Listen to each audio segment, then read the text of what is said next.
Hello, everybody, and welcome back to the Fans Talk Pro Wrestling Podcast. As always, I am your host with the Holla French Toast, Freddie Carlson, and I am joined, as always, by my good friend Angelo Belly. Say hello to the people, Angelo.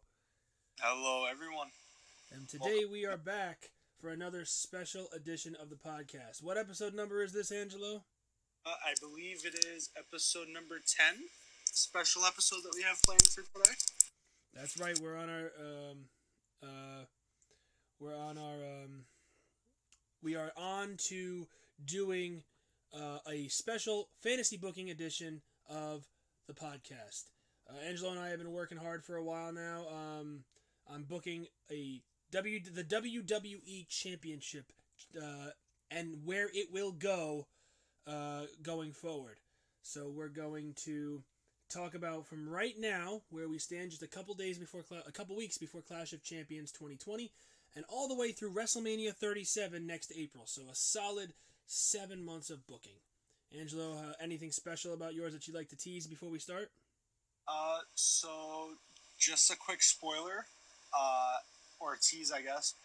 I have someone who's going to return at the Rumble and eventually possibly win the whole thing and go to WrestleMania. Well, I like the sound of that. I'm always big on Rumble surprises. Mine's not going to have as many surprises. It's going to be more of just a unique route on the way the booking has gone kind of so far. I've done a lot to diversify what I've got going on and kind of play with the current storylines and incorporate them going forward through WrestleMania. So anything else you'd like to add before we get into it? No, I think we're actually probably going to be all set. Can't wait to hear what you have, and I'm sure you can't wait to hear what I have. I'm excited, man. We've been working hard.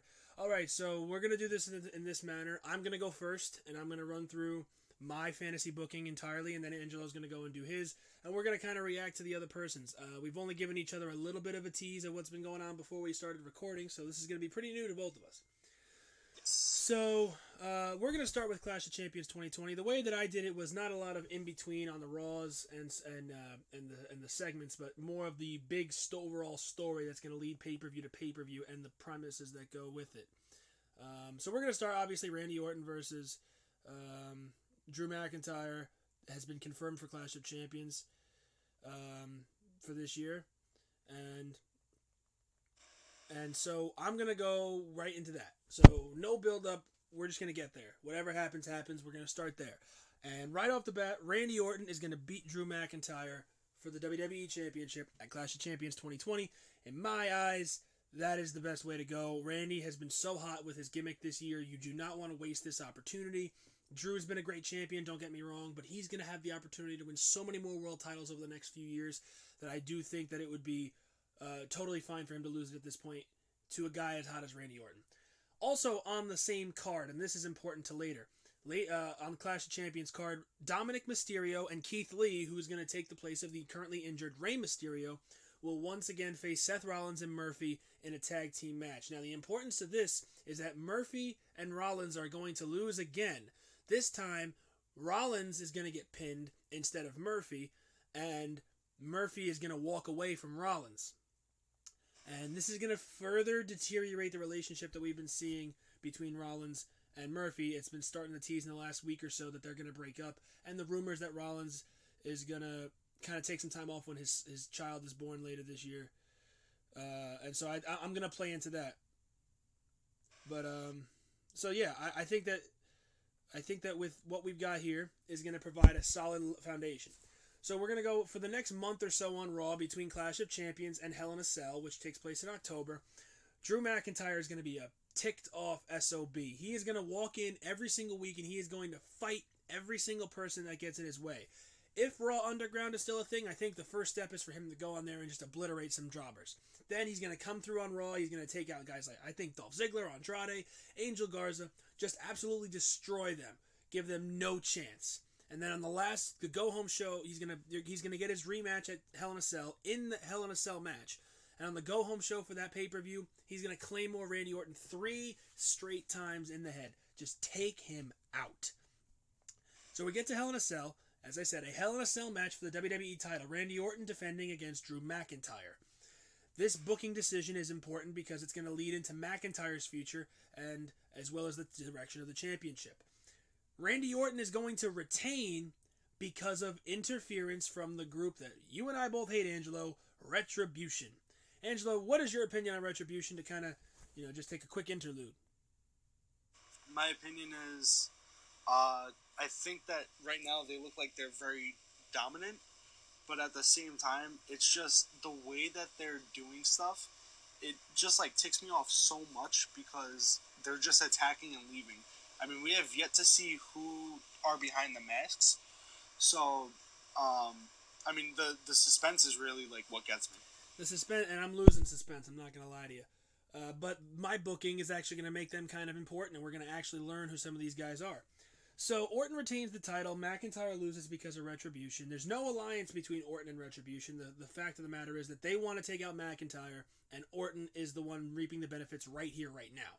But there's no alliance. Also, important, on the card, lower on the show, a fatal four-way number one contenders match for the WWE Championship. Seth Rollins will face Keith Lee, Dominic Mysterio, and his disciple Murphy in a fatal four-way match. Keith Lee is going to win by pinning Seth Rollins. After the match, Rollins is arguing with Murphy because he had thought that him and Murphy had gotten back on the same page. There was going to be teasing of them actually getting back on the same page, and then Murphy doesn't help Rollins, and so they split up. The next night on Raw, Murphy and Rollins get into a huge fight. I'm gonna tell you right now, I think Buddy Murphy should just obliterate Rollins. Take him out with kendo sticks, chairs, whatever you can get. Take him down and make Murphy this huge, monster babyface. That's to me the best way to do it.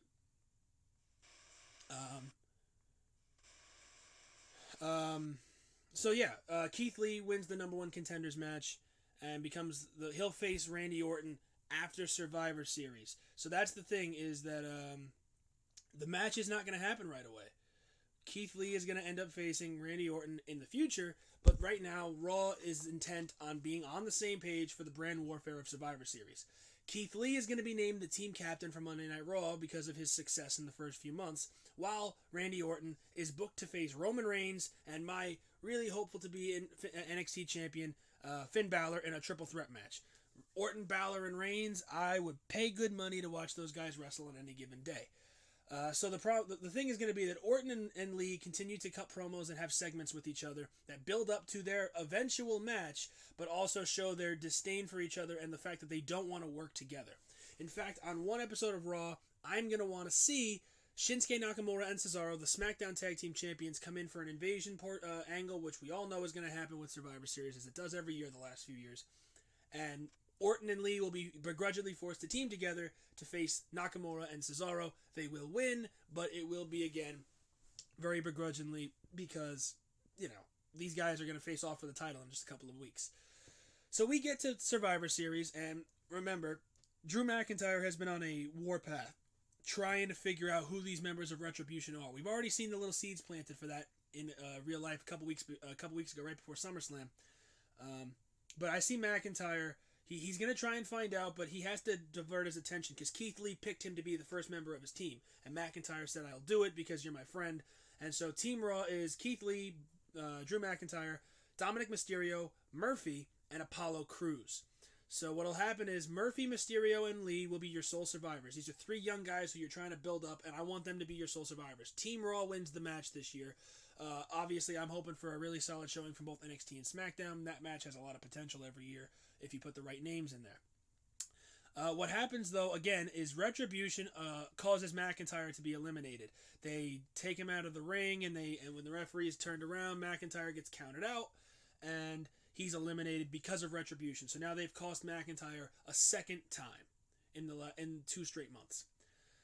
So we're going to fast forward to TLC now. Again, I'm not really covering a lot of the in-between, but we're going to get to TLC, and Keith Lee gets his title shot. He'll face Randy Orton in a tables, ladders, and chairs match for the WWE Championship. If I'm booking this match, it's got to be at least 20-30 minutes. They've got to have time to go. Let these two guys who are so good at what they do just go to that ring and kill it. Tables, ladders, chair spots, whatever you want to do. Randy's a mastermind. He can put together a great match, and Lee's no slouch. They'll have a fantastic match in there. And I want Keith Lee to look so good, so strong, but he's not going to win the title just yet. He's going to get to the top of the ladder, have his hands on the championship, and Randy Orton's going to pull him off into an RKO, and at the very last second, he's going to pull down his championship, and he's going to retain. But he barely survives with his title. So now we're going to fast forward. We're on the road to the Royal Rumble, and the Royal Rumble is obviously your start to the road to WrestleMania. So on the way to the Royal Rumble, there needs to be a battle royal to determine the new number one contender for the WWE title. Orton's beaten McIntyre. He's beaten Keith Lee. Who's next for the championship? You can have whoever you want to be in the match, but the man I'm going to pick to win the battle royal might surprise everybody. The winner of the battle royal and the number one contender for the WWE Championship at the Royal Rumble for me is going to be Dominic Mysterio. Dominic Mysterio gets to enter into his first singles feud for the WWE Championship. And so this is going to be, Rey Mysterio is going to be giving him advice. He's going to be telling him, listen, I've been in the ring with Randy a million times. This is what he's capable of. He's tried to use our family name against us and all the stuff that, there's plenty of history between Rey and Orton. And with Rey being injured, hopefully you can still use him in this storyline productively to make Dominic, he's trying to settle into his role in the main roster and on Raw. And so the Royal Rumble is going to be a big deal. The Royal Rumble match, Murphy, Keith Lee, and Drew McIntyre are your three big entry names from Monday Night Raw. They're your three favorites because you've been building them up for weeks now and months now. They're your three picks, your three big names in the match. So, we go to the Royal Rumble. It's going to be Randy Orton versus Dominic Mysterio. Dominic puts up a hell of a fight, but he's not ready yet. He doesn't need the WWE title. He's not at that level. Randy Orton wins after a good match. After the match, Randy Orton, Rey Mysterio comes in to check on his son. Randy RKO's Rey, and now Rey's down. Dominic's down. He's setting Rey up for a punt kick. Now remember, Orton's with this legend killer gimmick, and Mysterio most definitely is a legend in the business. He's trying to take out another legend with the punt by trying to take out Rey Mysterio, while Dominic is, down and out and not able to protect his father, who's already injured. This is where a big return on my end is going to come in. Because before Orton can punt Mysterio, say hello to the return of the rated R superstar, Edge. Edge comes in, he spears Orton from out of nowhere, and he just unloads with rights and lefts and chair shots and puts him through the announce table with a big spear. Edge takes out Orton. Orton is down. He says the legend killer gimmick is going to stop as long as there's still breath left in his body. Edge, hopefully by then, will be recovered from the torn tricep he suffered back at Backlash. Obviously, working around injuries and fantasy booking is tough, but that's what I'm going with. Now we move on to the Men's Royal Rumble match, and obviously this is a very, very big deal, and there's a lot of moving parts to this. So, Buddy Murphy is going to enter at number 1 for me. I want Murphy to enter at number 1. He's going to last to the very, very end. He's going to get down to the very end, and it's going to be in the final 6. Buddy Murphy's going to get eliminated later on by the surprise return of number 30, the Monday Night Messiah, Seth Rollins. So Rollins was taken out by Murphy in October with the vicious assault, which writes him off of TV to work with, to let him have the birth of his son, which he's due in in December. So Rollins gets to be with the baby when he's born. Rollins returns to action, and his first target is his former disciple, Buddy Murphy. Rollins eliminates an exhausted Murphy who's been in there an hour, takes out Murphy. The final 4 are Drew McIntyre, Seth Rollins, Keith Lee, and The Fiend from SmackDown, Bray Wyatt. There's your final 4. Here is where we're going to get interesting. So The Fiend is going to start taking down Lee, McIntyre, Rollins. All 3 guys are down in the ring, and The Fiend looks like he's about to eliminate everybody, and he's going to look like he's going to win the Royal Rumble match. When all of a sudden, from behind, he's hit with a spear from the big dog and the Universal Champion, Roman Reigns. Reigns eliminates The Fiend from the Royal Rumble match because Roman knows that if The Fiend wins, he would pick Roman Reigns for WrestleMania. So there's a lot of working parts to my WWE Championship booking because there's so many other aspects that are kind of playing around in the subplot. So Reigns eliminates The Fiend, and now you have 3 Raw guys left: McIntyre, Rollins, and Keith Lee. At this point, Dominik Dijakovic has been revealed as the leader of Retribution in McIntyre's attempts to unmask all the members. At this point, Retribution, once again, for the third time now, is going to cost McIntyre. They will eliminate McIntyre from the match. So there's shenanigans going on. Typically, I don't like shenanigans in the Royal Rumble match. However, this particular time, I'm saying that we need it because there's just so much. You want unpredictability. And the unpredictability comes from the chaos. And if you're really going to try and do something, that's what you do. So Roman eliminates The Fiend. It's a cheap elimination, but it builds to them having a match at WrestleMania. Drew McIntyre gets eliminated by Retribution, and it's going to build to something for McIntyre down the line. So you're down to Seth Rollins and Keith Lee. Those two guys have some history. It's been built up for a while now. Match ends. Keith Lee eliminates Seth Rollins. Keith Lee is the winner of the 2021 Men's Royal Rumble match. And that is a big decision in my book because with Lee, you've just made him a star. He's been booked properly so far on the main roster, and he's won the Royal Rumble. He's going to main event WrestleMania. All right, so we're going to move to the road to WrestleMania. Keith Lee picks the WWE Championship, and he says, I don't care who the champion is. I'm going to win that title at WrestleMania. And he says, I'm going to wait and see what happens. Randy Orton, who's still the champion, is booked in an Elimination Chamber match to defend the title at the next pay-per-view. The Elimination Chamber match is as follows. It features the defending champion Randy Orton, who has to start the match with the rated R superstar Edge. Edge and Orton start the match as the first two guys in there. While in the pods, Drew McIntyre, Seth Rollins, Buddy Murphy, and Dominic Mysterio. So those are the four guys locked in the pods. Edge and Orton start the match. Edge eliminates Randy Orton within the first 5 minutes. No one enters the match. Orton's eliminated. Edge takes him out, and Orton is furious, but he is forced to leave the chamber. He has lost the championship, and it's at the hands of the man who he thought he took out once and for all almost a year before in Edge. Match continues, and they have a huge match. These five other guys who are all capable of putting on an amazing match. The winner, last eliminating Buddy Murphy, is Seth Rollins. Seth Rollins regains the WWE Championship by pinning his former disciple Murphy to end the match. Murphy looked like he was about to win his first world championship, and it's a huge moment for this kid, and Murphy just misses. And this is how you're going to build Murphy into a star, because he's going to have some star-making performances and hopefully in the future can win himself a championship. Fast forward to Fastlane. Fastlane's the last stop on the road to WrestleMania in early March. You're going to have a couple of huge matches. You're going to have one huge match, and there's going to be the furthering of some other stuff. For this one, there's going to be some segments and other matches that you can really play with, and I really didn't go into much detail on them, but they're going to work whichever way you want them to. Rey and Dominic Mysterio are going to start off a feud with the Hurt Business, Bobby Lashley, MVP, and Shelton Benjamin. That's going to lead to a United States Championship match at WrestleMania, and so something has to happen at Fastlane that's going to start that build. I don't know exactly what you can do there, and it's not important to the overall story of the WWE title, which is what this booking is about, so that's going to happen on the show. Also on that show, Drew McIntyre is going to challenge Dominik Dijakovic to a match at WrestleMania. And the match stipulation is going to be that if McIntyre beats Dijakovic at WrestleMania, that Retribution must disband. And Dominik Dijakovic accepts, but Retribution lays out McIntyre. So McIntyre once again is taken out by Retribution. He has had no success outside of unmasking the members of the group. By this point, all members are unmasked. We know who everybody is. I don't really care who it is. You see where I'm going with this, hopefully, and I'm trying to end it as fast as I can when it comes to Retribution. Orton and Edge get into a massive brawl. They were booked to have a match at Fastlane, but the match never starts. Those two guys just brawl through the entire locker room, the entire arena, and it ends with both men going flying off the stage into a pile of pyrotechnics and fire and whatever you want to do. They're both carted out on stretchers. That's going to lead to a match at WrestleMania as well, and I'll get to that in a moment. The main event of Fastlane is for the WWE Championship. Keith Lee is at ringside because he's going to face the winner of this match at WrestleMania.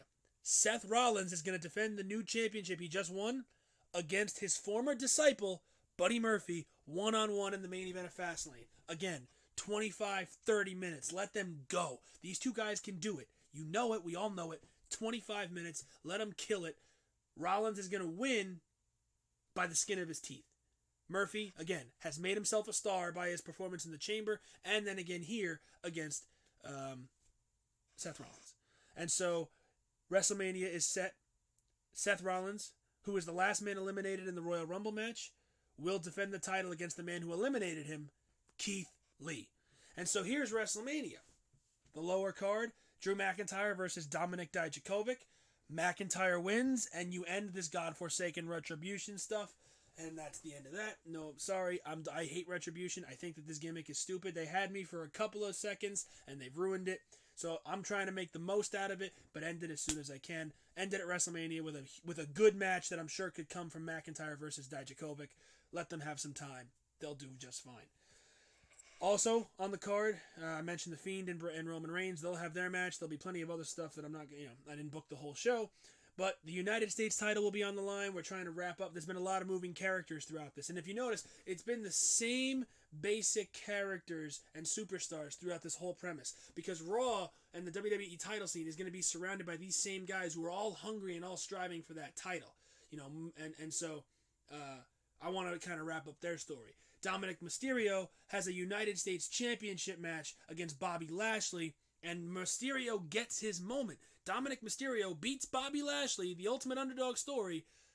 Mysterio is the United States champion. He celebrates with his father and an emotional moment on the grandest stage of them all. Dominic Mysterio wins his first title in WWE, and that, my friends, is what happens there. Move on up. Randy Orton versus Edge in an I Quit match. This is the end to their story. They've been going at it for over a year at this point. I'm going to let them have one more blow-off match, an I Quit match. Let them go. Let them have 20, 25 minutes. Have a very good match. Let Edge win. Put the end to this. It's a nice bow to the Legend Killer gimmick because it comes full circle after a year. And yeah, so Randy Orton and Edge have an I Quit match. Edge wins. And then Edge can move into bigger and better things with new superstars, which is what we've wanted to see since he came back. And then in the main event, for the WWE Championship, Seth Rollins defends the title against the limitless Keith Lee. Keith Lee gets his moment. Keith Lee beats Seth Rollins and wins the WWE Championship. And WrestleMania goes off the air with the limitless one, Keith Lee, standing tall as your new WWE Champion. So there you have it. You started Clash of Champions with McIntyre dropping the title to Randy Orton. Orton has his run. He holds it all the way through the Elimination Chamber pay-per-view in February. So from September to February is a very lengthy reign. In that time frame, he beats McIntyre. He beats Keith Lee. He beats Dominic Mysterio. Has some very good matches. He ends up going on to lose the title in the really surprising fashion in the Elimination Chamber. Seth Rollins and Buddy Murphy get to put a nice bow on their story after Rollins takes his hiatus. Murphy gets to be looking like a star because he's now gone from being the disciple and the afterthought to being the main attraction and, almost winning the WWE title on two separate occasions. And Keith Lee eventually gets his moment in the sun at WrestleMania, being the WWE champion, winning the main event, getting a nice moment. And that provides you with the launching point for what can go on in the following year. With Keith Lee as the champion, there's a lot that you can do. Guys like Bobby Lashley can move back into the world title scene. Dominik Dijakovic can move into the world title scene. I would love to see Keith Lee and Drew McIntyre go at it for the WWE Championship. Edge and Keith Lee. There's so much that you can do beyond that. Buddy Murphy, I think that in the following year would win the world title at some point. There's so much that you can do with the stars that you create from my perspective of this booking. And I hope that it makes a little bit of an intriguing thought going forward. And so that's my booking for the WWE Championship from right here, right now in early September 2020 through WrestleMania 37 in April of 2021. Angelo, reactions and thoughts on my booking. Okay, so honestly, I thought even though it was, I don't want to say it was very simple, but you kept it simple. You had very few superstars that you worked with, but somehow you made them so important into the story that it just elevated every single pay-per-view. That's the thing I like about your booking is how simple you kept it, but you made it exciting. Mine isn't as simple. I have a few, different things that I worked with. So, I mean, yours was really, really good. I knew it was going to be good right off the bat, but damn. I just wanted to. That was a great way to end it with Keith Lee holding the title up at me. I just wanted the thing WWE has failed to do in recent years is create new stars, and it's something that I just don't like. So if you've got the most important championship in the wrestling world on your show, and it's being held by, at this moment in time as we speak, by Drew McIntyre, who's a fantastic champion, I think that you need to do it justice and keep elevating it more and more and more as you go. And the way that you do that is by making the guys who compete for it seem like they belong. You know, you've got some hard hitting action, you've got some high flying action, you've got some underdog action. Guys like Murphy and Dominic Mysterio, young guys who really do deserve one day to be world champion, having their opportunity to shine in the main event spotlight, even if it's just briefly, for right now, to elevate them to future heights. While a guy like Keith Lee, who's already on a meteoric rise to the top, gets to be made a star by the likes of Randy Orton and Seth Rollins. He shares the ring with legends in this business and makes himself look like a star. He wins the Royal Rumble. He wins the main event of WrestleMania. He wins the WWE title. You've created a bona fide star to be on the same level as a guy like Randy Orton and Edge. And then you can, when those guys finally decide to hang it up, guys like Drew McIntyre and Keith Lee and Dominic Mysterio and Buddy Murphy are going to be the new stars that you can run with. Even Dominic Dijakovic, who, I mean, kind of gets the short end of the stick in the booking that I did, because he has one match that's of importance and he loses, but still, the build-up to it is huge, and then what you can do from here, in my eyes, is just, it can change a lot of things. So that's me. I'm going to let you go into yours, Angelo. What do you got for us with your booking?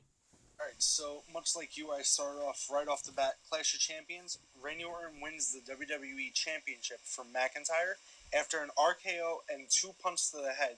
Drew is sidelined for a month. I'm just doing it that way. Next night on Raw, Orton is cutting a promo on how he is the best in the ring and how nobody can touch him. Keith Lee's music hits. Randy Orton says that Lee must be attracted to him because he can't leave him alone after his big win over Orton at Payback. Lee cuts a promo saying that Orton isn't invincible because Lee beat him on his first pay-per-view on the main roster. Lee then lays down the challenge for the next pay-per-view, Hell in a Cell, for the world title in a Hell in a Cell match. Lee says that he is confident that he could beat Orton once again. Orton laughs and hits Lee with an RKO and says, "Challenge accepted." Mind games go on between the two during their respective matches throughout the next few weeks. On the last Raw before Hell in a Cell, Lee and Orton signed the contract to make the match official. After signing, Orton attempts an RKO. Lee counters with the Spirit Bomb through the table. We go on to Hell in a Cell. Lee and Orton battling in an insane match. I'm going to say probably like a 20-25 minute match. Both men have taken a toll, and you could definitely see it. Lee goes to hit Orton with a Spirit Bomb for the third time in the match. Orton counters and hits Lee with a second RKO in the match and punts him to retain the title. The next night on Raw, Orton cuts a promo on how he beat Lee, and Lee basks in Orton's glory. Keith Lee comes out to congratulate Orton on his win. Orton accepts and RKOs Lee again. He goes for the punt, and a masked man comes from behind and hits a Future Shock DDT. The man reveals himself as Drew McIntyre. McIntyre cuts a promo saying he wants his title back, but is impatient and demands his rematch that night. After meeting with Shane McMahon, the match is official, and the main event is Orton versus McIntyre. Orton and McIntyre fight each other like it's a war. At the end of the match, Drew goes to hit a Claymore. Orton dodges and hits an RKO for a 2 count. Orton is frustrated. He picks up McIntyre to hit another RKO. Drew is on his knees, and Orton hits the punt to retain the title. Fast forward now to Crown Jewel. You and I have talked about this before we even recorded, and much like you, I think that Crown Jewel most likely won't happen because of the current situation. But if it does, this is the way that I would see it possibly happening. Is Orton doesn't have a challenger since he beat Drew, so he decides he wants the night off. Mr. McMahon comes out and says, Randy, you're not going anywhere until you defend that title right now. So Orton says that there are no challengers, but out comes someone like Dolph Ziggler saying that he wants to hold that title again. McMahon makes it official and the bell rings. Ziggler thinks he has the upper hand since Orton wasn't prepared to face him, but after a few takedowns and too much taunting, Orton capitalizes and hits a vicious RKO for the 3 count. Fast forward to the next pay-per-view, Survivor Series. During the brand supremacy match between Orton, I'm going to put Baylor as the NXT champion and Reigns. Baylor is down on the outside after a vicious spear by Reigns. Reigns and Orton are fighting in the ring. Reigns goes for a spear but hits the referee. Lights go out, come back on. Reigns is down, Orton is standing. Another ref rushes down to the ramp and hits the 3 count. Randy Orton is proven to be the superior champion. Next night on Raw, Randy Orton is talking about how he is the best champion in the world and how he is the superior champion in WWE. Mid promo, he is interrupted by Kevin Owens. Owens says that he held the Universal title before and held it to a high standard. He says that even though he held it, it wasn't the WWE World Heavyweight Championship.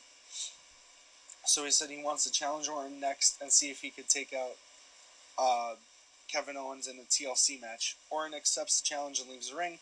Aleister Black enters and hits Kevin Owens with the black mask, smiling at Orton, who's on the ramp. For the next few weeks, mind games go on between the two men during the matches. The last Raw before TLC, Orton, Garza, and Andrade are in a main event against Kevin Owens and the Street Profits. Mid-match, all 6 men are down following a sequence of moves on each other. Orton and Owens are the legal men, and both slowly, they take their time to get up. This way they can, put an end to the match right away. Orton goes for an RKO, but Kevin Owens counters with a stunner for the win. As Kevin Owens and the Street Profits celebrate, Andrade and Garza attack the 3 men from behind along with Orton. Andrade and Garza lay out Dawkins and Ford on the outside and help Orton finish off Owens. Andrade slides out of the ring and grabs chairs for Orton, Garza, and himself to use on Kevin Owens. They hit Owens with multiple chair shots, and Orton ends with an RKO on the pile of chairs. TLC, Kevin Owens takes control of Orton for basically the whole entire match. Owens performed 3 pop-up power bombs, one of them being on a table, and then a package pile driver onto a stack of chairs. As Owens climbs the ladder, the lights go out. Aleister Black appears and pushes KO off the ladder onto the outside, crashing through 4 tables. Orton gets up, ascends the ladder, and holds the title up for the win. Next night on Raw, Orton celebrates his huge win, but is interrupted by flickering lights. The lights go out, back on. Aleister Black is now in the ring, standing over downed Orton, holding up the title. Aleister makes his intentions clear that he wants a shot at the title next pay-per-view at the Royal Rumble. So, Freddie, really quick, what do you think about the way that I had Aleister Black attack Owens again, and then coming back on Raw the next night? It's actually interesting because it's like Black's new character seems like he's going to be a guy who just does whatever he wants. He's going to kick guys in the face if he has to, and it makes Orton almost think like, yeah, he's on my side, and then all of a sudden, it's just like, no, I want to be the one to take the title off you. I hate Kevin Owens, but I hate you even more, and I really like that. That's, I didn't even think about guys like Owens and Black when I was talking about my potential booking, but I like that concept. I like that a lot. I'm excited to see where it goes from here. So, another side note, a few weeks pass by, and Black plays mind games with Orton by interfering in his matches, or just plain out attacking him after his matches. The last Raw before the Rumble, Aleister Black is fighting Kevin Owens, and mid-match, Orton comes out and attacks Owens, causing Black to get disqualified, walks up to the ramp. Black is furious and yells at Orton, "I'm taking that title on Sunday, I'll be the new champ." Fast forward to Royal Rumble, the next pay-per-view. The Royal Rumble match takes place. Entrant number 13 is getting ready to come out, and you could hear the fans count down 3, 2, 1. Nexus's old entrance theme hits. The announcers are in shock. Michael Cole shouts, "Oh my God, it's Wade Barrett. He's back Barrett. At the Royal Rumble." I love that. Wade Barrett. The Barrett Barrage. The Bullhammer. I'm afraid I've got some bad news. Alright, I'm sorry. Continue. So he makes his return at the Rumble. Barrett goes through the whole Rumble and last eliminates Edge to win the Rumble and claim his shot at the world title at the Show of Shows, WrestleMania. Wade Barrett winning the Royal Rumble match. Yes. Well, I'm not going to lie to you. If I could have picked any guy on the roster to win that match, probably wouldn't have been him. I like the intrigue. Thank you. So he wins the Rumble after eliminating Edge. The main event takes place after a few matches, and it's Orton versus Black. This match is fast-paced and very hard-hitting. Orton gains the upper hand mid-match following a rope-hung DDT. After a sequence from Black, Orton kicks out of a pin at 2. They trade moves, and at the end, Black misses the Black Mass, allowing Orton to counter with an RKO, followed by another RKO for the 3 count. Next night on Raw, Randy Orton cuts a promo about how he is the best and how the WWE has never had a star as big as him, but is quickly interrupted by Wade Barrett. He walks down down to the ring, and the fans start to cheer.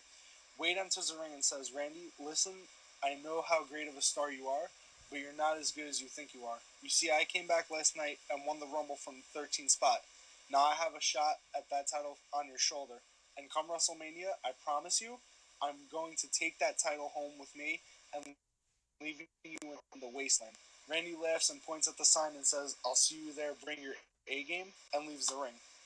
A few weeks go by and Orton awaits his opponent for Elimination Chamber. 2 weeks before Elimination Chamber, Orton is attacked by Black yet again. Black states that he wants another shot at the title, and he wants it in a steel cage match. This way, Orton can't escape and slither away. Orton is able to get back up and accepts the challenge. Elimination Chamber. Orton versus Black takes place in the main event. This time it's very different because Orton is in a cage. However, he is somehow able to use it to his advantage. Towards the end of the match, Black is on the top and goes for a dive on Orton. Randy catches him in midair with an RKO and is able to cover for the 3 count. Next night on Raw, Orton comes to cut a promo but says he doesn't care who his next opponent is, and at Fastlane, it will be an open challenge for anyone to answer if they dare. Fastlane, Orton is in the ring waiting for his opponent. Out comes Mojo Rawley, of all people, saying that he's been overlooked for far too long and he deserves a shot. Orton calls him down to the ring. Bell rings. Mojo runs to Orton and gets RKO'd. Randy covers for the 3 count and retains the title. Don't say. On the last Raw before Mania, Randy Orton and Wade Barrett are in the ring and sign the contract. After they sign, they shake hands, and Randy Orton hits an RKO, then leaves the ring. We're at WrestleMania now. The match that everybody has been waiting for is Barrett versus Orton for the WWE World Heavyweight Championship. This match is very emotional and very hard-hitting. It runs for about 20 to 25 minutes, I'd say. That should be enough time for a decent match.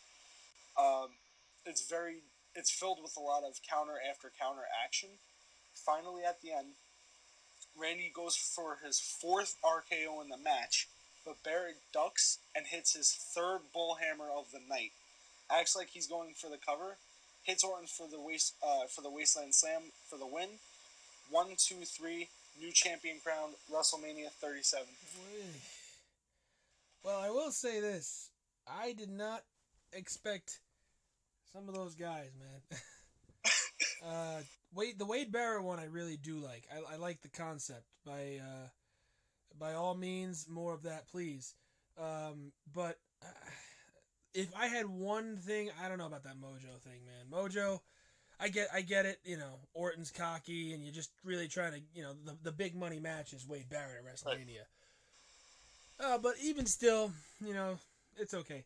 I do really like that whole process. I think that you took a unique approach that is different than what a lot of people would at least expect from the circumstance. You know, they're like, oh, you know, with the guys that WWE has, they'll probably just give us the same thing over and over again. And you gave us something unique, something new, and something fresh that, if it were to happen, I think would be very interesting, especially a guy like Wade Barrett. I mean, I've always loved Barrett, and I always think it was a shame that he was not world champion when he was in the company to begin with. And I think that if he were able to get his just due and have that run, it would be very nice, and it would be very well deserved on his part, because he worked hard while he was there. He got over with several of his gimmicks. I mean, the Nexus was over, and unfortunately WWE just kind of, for lack of a better term, crapped the bed with that gimmick. Right. But Bad News Barrett was so over. They should have capitalized, and if there was ever a time to after the Nexus and in the early days of Wade Barrett, if there was ever another time to put the title on him, it would most definitely have been when he was Bad News Barrett in the early days of that gimmick, because he was so over with the crowd, whether he was actually acting as a heel or a babyface, he would have connected and he would have been the right guy. It's just unfortunate that the Times saw a guy like Daniel Bryan rising to the top of the card, and Brock Lesnar and John Cena were right there, so, wasn't a lot of room for a guy like Wade Barrett because they never built him that way. And so, unfortunately, when you don't build a star, you don't have a star. And to me, whatever you do, whether you go your way, my way, or the highway, you need to build new stars.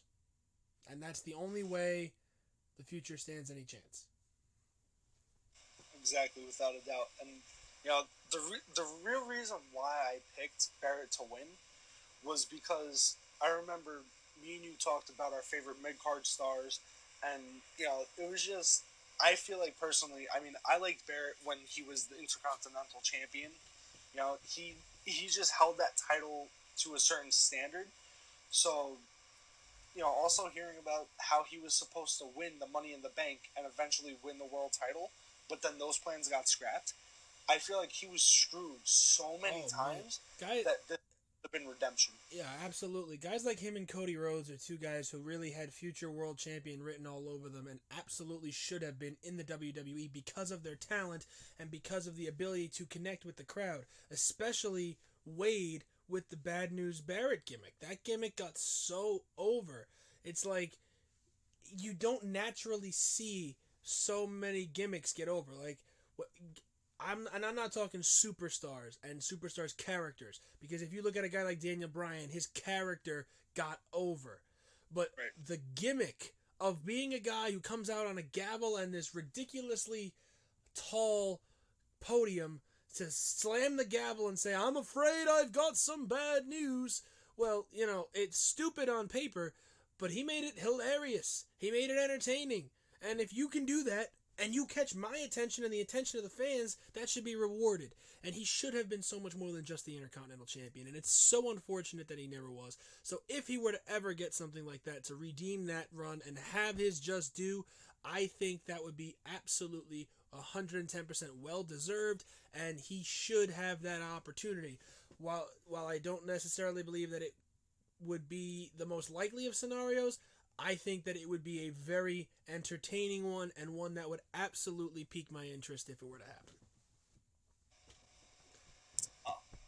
But that's the thing. Overall, when you kind of talk about fantasy booking, you can go any which way you want with it. You can go the super crazy route, you can go the super safe route, or you could just go whichever, any of the other in between that are unique, and you can, like, with the way I booked mine, for example, I probably could have changed the results of half of the matches, and it would still be, in my eyes, just as good.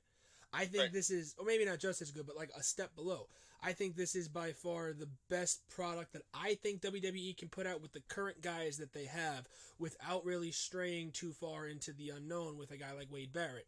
Not to say that I think that that's a very interesting concept, and I would love for that to actually be a thing.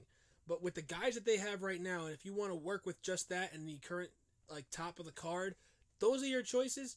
This is in my eyes, the best way that they could do it, because it provides intrigue, it provides entertainment, it provides good wrestling, and it builds future stars. And those are the most important things in this, and I can't stress enough how important it is to build future stars. And I think we have the intention of, in the future, talking about, I think in the next episode, we're going to talk a little more about the building of future stars in comparison to the past and things of that sort, and we'll get into that in episode 11 in the next podcast episode. But overall, I think that if you can build new stars, that is, you've already done something right, and then everything else after that is the icing on the cake that you need to bake, in my eyes, for the wrestling business and for WWE in itself to succeed beyond the next 5-10 years. Because I'm telling you right now, 10 years from now, you can't pay Brock Lesnar and John Cena enough money to come back and have the best match of the night anymore. They might still be able to do it now, but 10 years from now, they can't. Randy Orton won't be able to. Edge won't be able to. You need guys like Roman Reigns, like Dominic Mysterio, like Buddy Murphy, like even Seth Rollins to man the ship, and Drew McIntyre, man the ship now. Start rising. That's what I say. Anything else you'd like to add, Angelo, before we wrap it all up here? No, I think honestly, like, even though this was a fantasy booking, I think that we both did, like, we both had similar things going on within the bookings, Mm-hmm. but they were both interesting in their own respects. Absolutely. You know, so I think this was definitely a fun topic to cover over the past week. Yeah, it's been a lot of interesting thoughts. I had a lot of mixed feelings on exactly how we would get to. I knew my end goal was Keith Lee at WrestleMania, but getting there was the question. How do you bridge from Randy Orton to Keith? And I wasn't certain if I wanted him to be the champ all the way through or not. And I think that between the both of us and the time we put out a very interesting set of circumstances. And let's see how close to reality any of these are. I mean, we can look back on this the week after WrestleMania 37, 6 months from now, and if it ends up being close, well, then we did something pretty interesting. And if it's far off, well, we tried. Yeah. Well, with that being said, ladies and gentlemen, once again, it has been our astute privilege and pleasure to be with you for another edition of the Fans Talk Pro Wrestling Podcast. He's been Angelo Belli. I've been your holla French toast host, Freddie Carlson, and we will see you next time. And always remember to like, share, and subscribe, and never be afraid to be a fan. See you later, everybody.